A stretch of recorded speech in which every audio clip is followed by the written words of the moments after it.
اے میرے اللہ میں تیری بارگاہ میں آ گیا ہوں، تیرے در کا سوالی ہوں، تیرے محمد کا امتی ہوں۔ اچھی بولو سبحان اللہ۔ تیرے نبی کا غلام ہوں، بلکہ تیرے نبی کا وفادار ہوں۔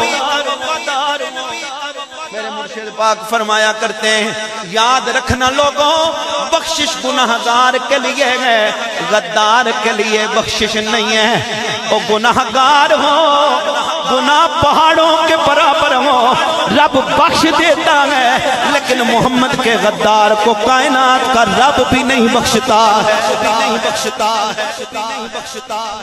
اے میرے خدا، میں تیرے محمد کا وفادار ہوں، چھوٹی سی بات کرنا ضروری سمجھتا ہوں، غدار نہیں بخشے جاتے۔ اور مصطفیٰ کی اقتداء میں نماز پڑھنے والے نمازی مسجد نبوی میں نماز نبی کی ابتداء میں پڑھ رہے ہیں، اللہ کے نبی جمعے کے خطبے کے لیے کھڑے ہوئے اور مخاطب کر کے کہنے لگے، قم فلان ابن فلان اخرج فإنک منافق، او فلان بن فلان اٹھ نکل جا میری محفل سے، تو منافق ہے۔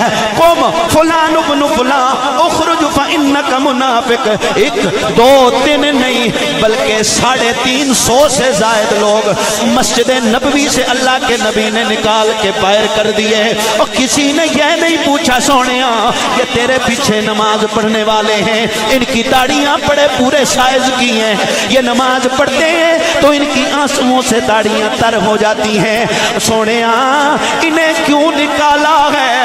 آمنہ کے لال نے فرمایا، کہا لوگوں سن لو، یہ نمازیں پڑھنے والے ہیں، روزے رکھنے والے ہیں، حج کرنے والے ہیں، کہ لیکن میرے اللہ نے فرمایا سونیا انہیں نکال دے۔ میں کائنات والوں کو بتانا چاہتا ہوں، اور مجھے ایسے نمازی بھی نہیں چاہیے جو میرے محمد سے پیار نہیں کر سکتے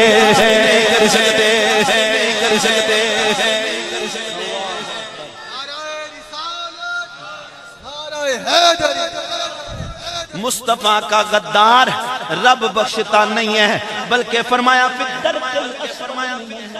اور لوگوں اور جتنے بڑے بڑے کافر ہیں، لات و عزا و منات کے پجاری جہنم میں جائیں گے، بھگوان کے پجاری جہنم میں جائیں گے، اور سورج کے پجاری جہنم میں جائیں گے، لیکن یہ نماز پڑھنے والے اور صرف نبی کے غدار ہیں۔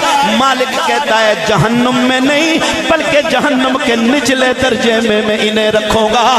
کہا کفر بھی بڑا گناہ ہے، لیکن مصطفیٰ کی غداری کائنات کا سب سے بڑا گناہ ہے، اس لیے میرا اللہ فرماتا ہے گناہگار بخش دیتا ہوں، غدار نہیں بخشتا ہوں۔ اس لیے کلندر لاہوری تڑپے تھے کہ محمد سے وفا تو نے تو ہم تیرے یہ جہاں چیز ہے کیا